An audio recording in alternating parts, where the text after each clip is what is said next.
Many people are aware of the strategy that I use to place the signs to help my neighbor recover her 6-month baby Chihuahua puppy that went missing in the forest for 4 nights. And my neighbor was just crazed, as I would be.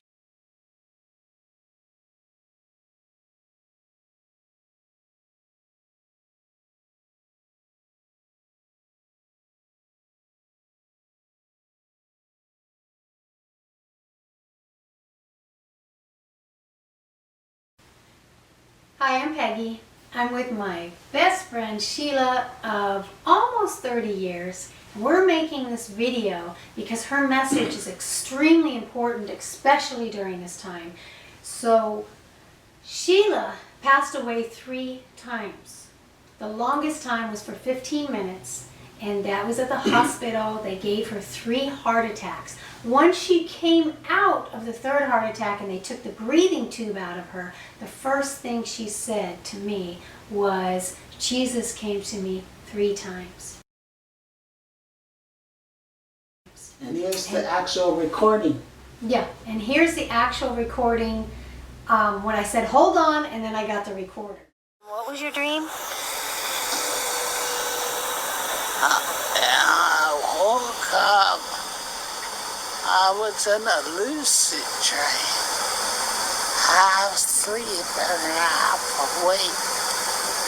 Because Jesus woke me up. And again,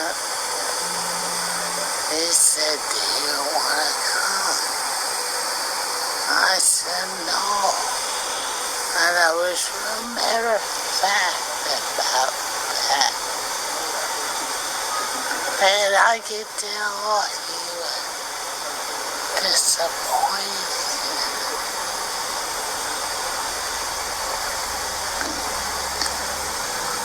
Anyone on it asked me, what do I want to take? What did you what? What did I want to take? Special power? He didn't say that, but I got the feeling. He didn't say that, but you got that feeling. What did you want to take? Okay. Back from wherever you were to here?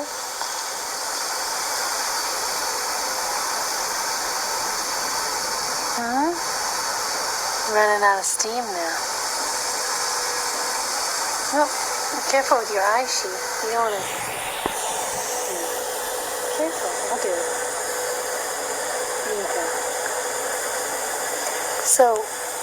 Okay. So he asked you, what did you want to take? He didn't ask you, you had the feeling. Tell me about your dream, with the lucid dream with Jesus. I know.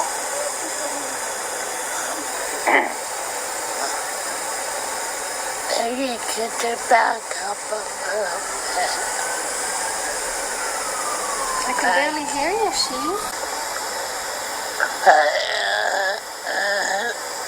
He wasn't. Last time, he was disappointed.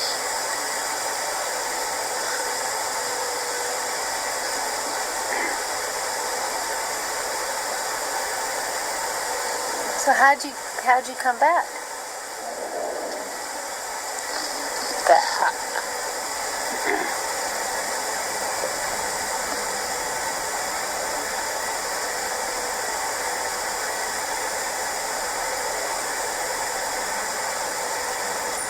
I said,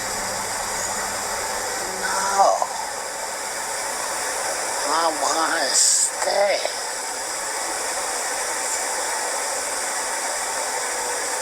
What the hell I was thinking. I started getting too about.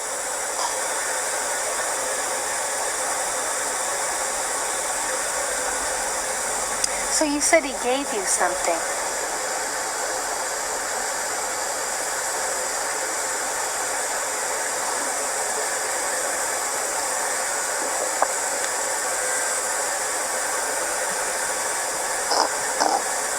already gave you?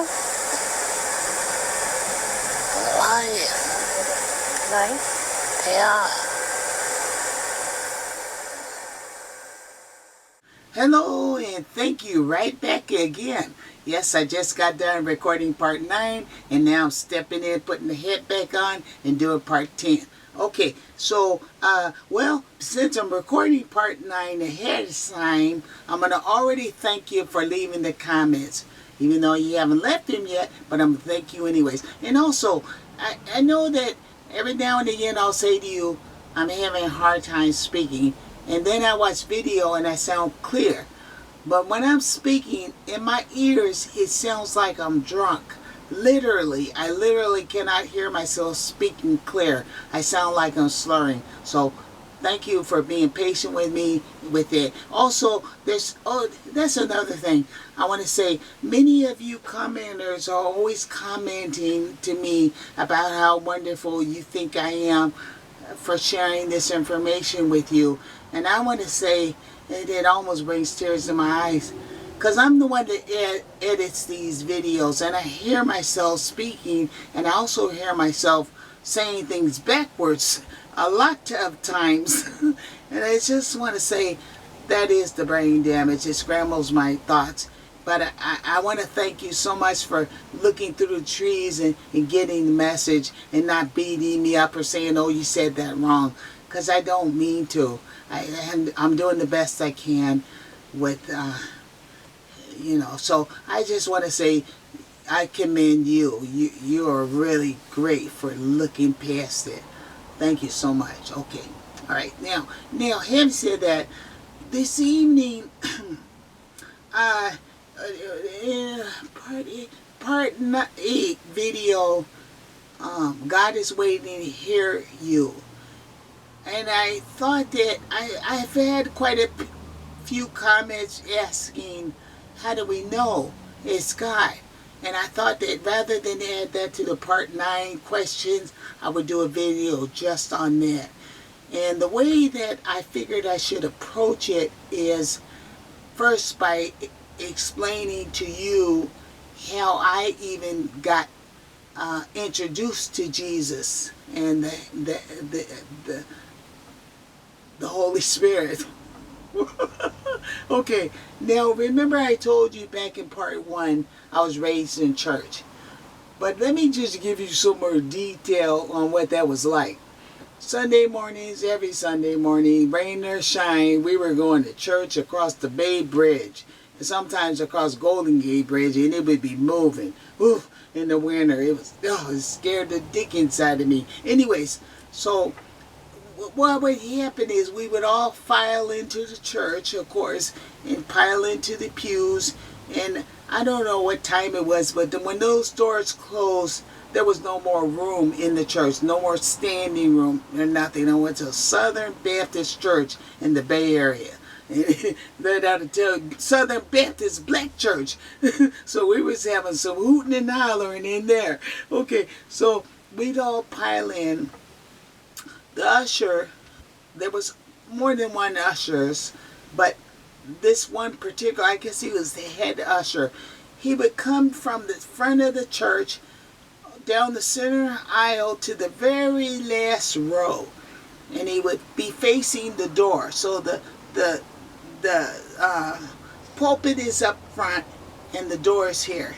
His back was to the front of the church, and he would look at both rows, the last row, and he had white gloves on, and his hands were giant. And he would do this. My hand's probably out of screen. Let me keep him in the screen. He would go like this, and he would go like this to both sides of the pew. And what he was doing was calling the children. And all the children that were in those rows would get up, come to the aisle where he was. And he would do that until he got to the front of the church.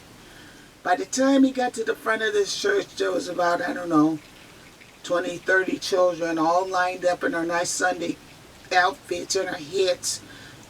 And he would stand us all in the center. He would turn around and face the front. Wait a minute, he was already at the front, that's right. And he would face us again, of course, and he would do this. And what he was telling us was, you go over here and you group go here. And we were all sitting in the front 2 rows of the church. In our church, the front row was not reserved for the pastor's family or special guests. It was the children that were sitting in the front rows, because he did not want the children playing around or sleeping while he was preaching. So my seat was always somehow directly underneath him. And when he would preach, he wasn't looking directly at me, but he would look at all of us, everybody in church. And it seemed like every time he was getting at what little girl should be like, he was looking at me. He's looking at me like, you none of that. Even though I had my little dress on and everything, I guess he could see through that. You know, I didn't want to have a dress on. Anyways, so, and we were not allowed, like I said, we were not allowed to close our eyes. Our eyes had to be wide open. So from an early on age, I learned how to listen when the pastor was preaching. And I heard every single word he said, even words I didn't like. But I also heard when he would be telling us about the Holy Spirit. And he said it was, the Holy Spirit was in us. That's how I learned about the Holy Spirit. Almost every Sunday leaving church, I always left with eyebrow beading. I always thought, well, I'm going to hell. Because you know, I already told you, I like to play soccer and this and that. So I learned how to speak to God. I didn't even know I was speaking to the Holy Spirit or God. I was just a child talking and hearing God talk back to me. And children, I just kept going. What I was doing was I was talking to Father without knowing it. And it carried it on throughout my life. Now, I'm saying that to say that I was able to discern God's voice versus Satan's voice, because we know Satan, he's sitting on shoulders and whispering in the ear too. Because God would always tell me things that were not competitive things. They were not, okay, let me give you an example. When I was in high school, as you know, I grew up in an elite white neighborhood. I was the only black graduating female in my class. And plus, television was always the blonde-haired, blue-eyed woman. And I was being told as a young black woman that that is what beauty was. It was the blonde-haired, blue-eyed girl, which a lot of my girlfriends were that. And I remember thinking, well, that kind of leaves me out in nowhere. But God would always say, but Sheila, you're beautiful too. He would never say, you're better than them. That's what Satan would have me say. Oh, they're white, they think they're this, they think they're that, they got all the money anyways. That's what Satan does. I'm better than them, black is beautiful. No. God would say to me, but you're also beautiful. Yes, they are beautiful, but you are also beautiful. And by me focusing in on that voice and that message, it enabled me to have a healthy relationship with my white girlfriends that I was growing up with, my school friends, because I didn't have anybody else. I could either join in and be glad to be a part of the gang, or sit back and sulk and feel lonely. And I decided I'm not going to see it that way. I'm going to believe what God tells me, that I'm pretty too, and I'm not going to hold that against my white girlfriends that don't even know that's what's being whispered in my head. But yet my actions could tell them everything. And so I got along just fine. Okay, God is never going to have you pitting against somebody else. He's never going to give you a superiority complex. Satan, okay, I want to say this because Satan doesn't always tell you negative things. He can bless you too. He can say to me, Sheila, you gorgeous. Oh, you got it going on, girl. You better than her. See the difference? He's going to build me up, but only at somebody else's expense, to make me feel better than them, or to make me judge them as if I'm better than them. That's the difference. God is never going to tell you somebody else is lower than you. No. He will tell you you're beautiful as long as they are as well. That's how you know the difference. Whenever you're wanting to know what to do or how to do it, God, the voice that you want to listen to is the voice that's going to give you a win-win solution, because that's what God does. Also, I want to say that on the second part of that, God also gives us gifts. There is not one person on the face of this earth that doesn't have a gift that can help someone else prosper, whether it be money, education, or physical. Physical, you could build, you could do things with your hands. Every single one of us has something we can offer someone else to benefit the both of us. God will put situations in front of you that will give you the opportunity to help someone else prosper for what you have. And here's a perfect example of that. Back in 2012, I think it was, I wrote a little book. And I wanted it, because it was representing my company, I wanted it to be as professional as possible. Therefore, I wanted to be sure my grammar and my punctuation was excellent. And where I lived, there was a very well-known writer who was retired, but she still did things like editing, proofreading, ghostwriting, and so on and so forth. And I can't remember how I caught wind of her, but nevertheless, I ended up calling her up, and she asked me if I asked her if she would be interested in editing my book for me, or not editing it, but proofreading it, and if I could meet with her, and she said yes, no problem. How about Saturday at 10, I think it was like 10:30 in the morning. Now I want to say she was well into her late 70s, maybe early 80s, but sharp as a whip. She was still very sharp mentally.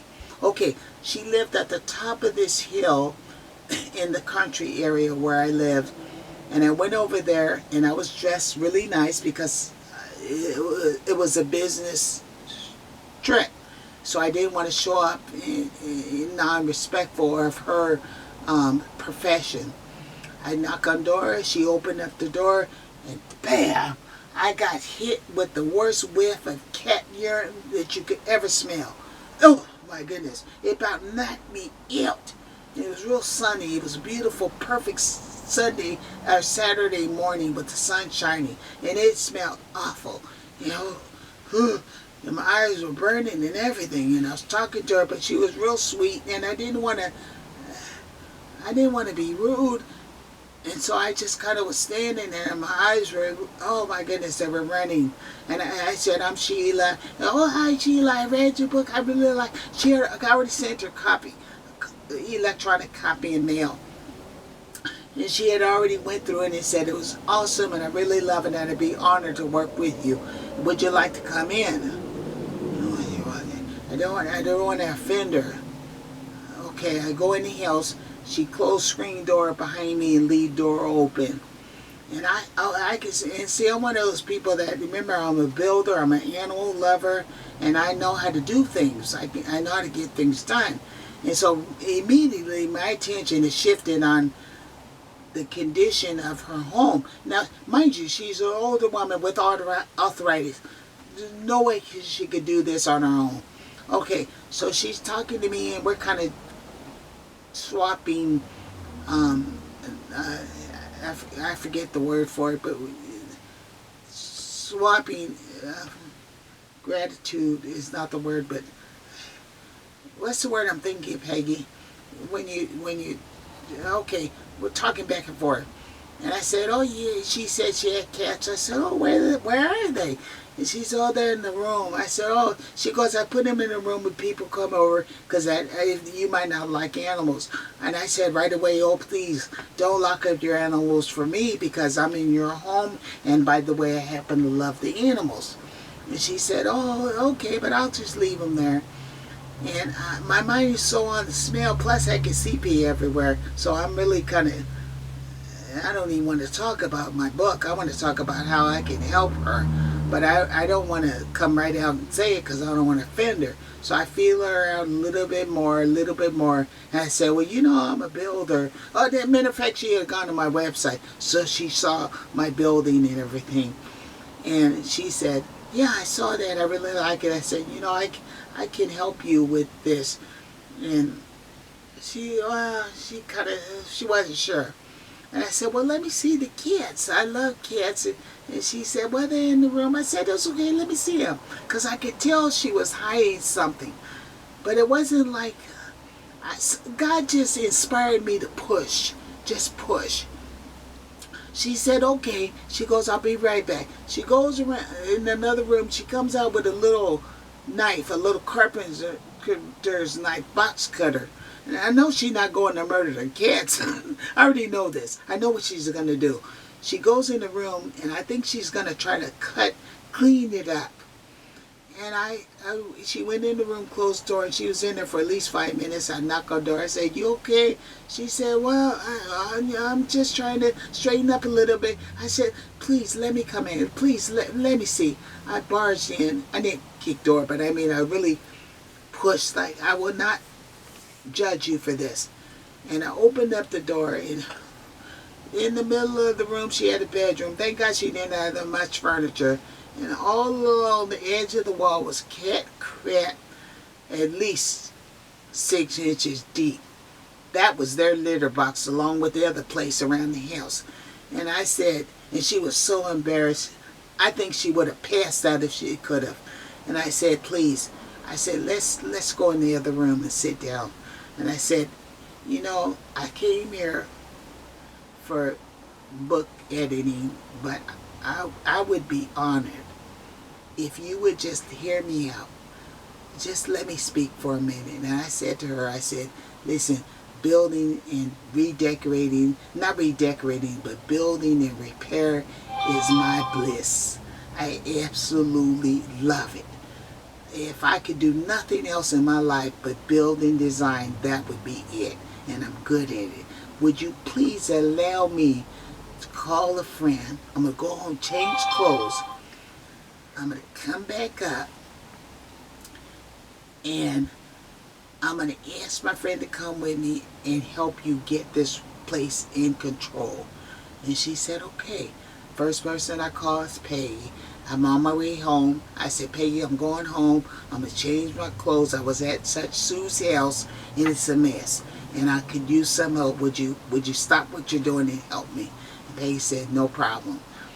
I got my tools, put my jumpsuit on, got collected. Peggi went back up the house. We took the furniture out of the room, tore up the carpet, piled it up. She didn't have driveway. She had a gravel road because he was on top of the mountain. And we piled it all in the driveway, okay, let's just say that. Cleaned it out really good, did that, went through the whole house, got all carpet out of the house, tore it up. Took us about 8 hours to do it. And then we cleaned up the walls. Over a whole period of time, it took us 2 days to do it. And when we were done, we painted. We went to Home Depot, got a piece of carpet that would fit underneath the bed and hang over the floor was concrete. That would hang over about 2 feet, so when she stepped out of the bed, she stepped on carpet. We got that paint, I can't remember what it's called, but it kills the smell. And we painted the floor on the edge where the cats had peed and cleaned everything up, washed all her bedding because it was filthy. And when we washed it, the cats had peed so much in the electrical that the house shook when the washing machine was going, like it was going to blow up. I'm not kidding. And that was scary. But we managed to get it done. Anyways, and then what I did is she had an office room, and I built a screen door so the cats could see her but not go in that room where she did her job, and cleaned it all up. I should add, Peggi and I chipped in and bought 2 of these automatic litter box cleaners so that she wouldn't have to try to scoop the litter out with her arthritic hands. After all that, I think I went back on Wednesday or something after work, or called her on the phone so we could resume my business now. And she said, Sheila, I would be honored if you would let me do this for you for free. I don't want to charge you for it. And I said, that sounds fine with me. And it was a win-win situation. We kept relationship for some time, and she ended up passing away. But I went, now mind you, she was a very important person in the club. It was the Writers Club or something, and she didn't drive. And people would go pick her up and bring her to meeting. And I wonder how many people, whether they had the knowledge, whether they had the physical ability, or whether they had the money, they never stopped to ask her if they could serve her. I wonder. And I just say that God will always put us in someone's path as well as someone in our path that has the ability to help us. The key is acting on that urge and helping without needing money, because we all don't have money. But there's not one person that we cannot help with our talent alone. Because I knew how to build. So right away I had talent. I didn't have the money, but I had the physical ability to do the job. And she had what it took to do what I needed. We both came out as winners. And I'm saying that to say that God is always looking out for us. But it's us that have to also look out for others. Because with that, it just comes back to us oftentimes in the same motion in which we set our foot out. We got an immediate return. And that's when you know that God is talking to you. Because Satan would have had me go up there, tackle this, suffer the smell to get what I wanted, give her a couple of dollars and get out of there. That's what he would have had me do. God doesn't have me do that. He said, Sheila, you have the talent. Help her. And that's the voice. That's how you will always know when God is speaking to you versus someone else. Jesus is going to have you help, serve, win-win. Satan will not. He will build you up only to make you feel superior to someone else. God will build you up with them. He wants us to bring each other up. So that is my answer to how do you know how to hear God's when He's speaking to you. Listen to the voices, the win-win. Okay, I think that's it. Peggy, is there anything else that you would like to add? You were going to have people share. Oh, yes, thank you. So in the comment, thank you for telling me you appreciate me, but the heart is good and I get it.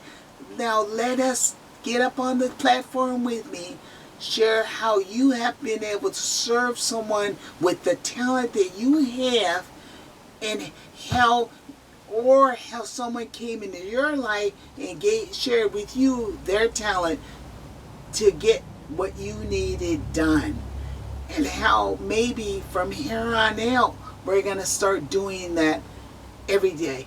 We're not gonna ever miss an opportunity to help a sister and brother, because here's another point I want to make. I want to add this because I think this is very important. Many of us have plenty of money, houses, education. We have all this, and we want to leave it to only our family members. And okay, I get it. But I want to say that when you do that, many of us do that because we want to protect our children, our family members. We want to leave them nice house so they don't have to live in bad neighborhood. We want to leave them nice car so they don't have to have somebody, we want to tell them all of our information and knowledge so they don't run into the bad type of person to want to come and take these things from him. But when we do that, when we only help those that are close to us, we actually help create the very person that you're wanting to protect your child from by not helping. Because let's say you have a lot of money, you give it to your child. Meanwhile, you have another child over here, they have nothing. The only way that they can survive is steal. And that is a fact. Because nobody ever took the time to say, let me teach you how to make a living. Let me teach you how to get a job. Let me buy you some clothes so you can present yourself well on a job interview. We don't do that. And the only way they can get those things if they steal it. Or maybe somebody comes in and they have to do something bad to get those things. And these are the people that we're trying to protect our children from. But if we had to stop and put our arm around those children that are not as lucky and say, let me help you as I would my own, you don't have to now protect your child from that person, because we're all taking responsibility and we're all doing the whole it takes a village to raise a child scenario. So I'm saying that while you're trying to really protect your child, you're doing more harm by not helping the others. So maybe spread a little bit more of what you have that God gave you with others around you. Okay, that's what I want to say. So I want to thank you for joining in again, and I just want to leave a little note with you to during these times with all this chaos, remember what Jesus said to me. He was real big on forgiveness. That was huge with him. And also for us to be kind to one another. Let us not get caught up in all this chaos that Satan is putting before us, because I do believe it's a trap to keep us from listening to God and acting out His will. And that's to be the Christians we said we would be when we left home. God bless you guys, and thank you for joining. See you next week.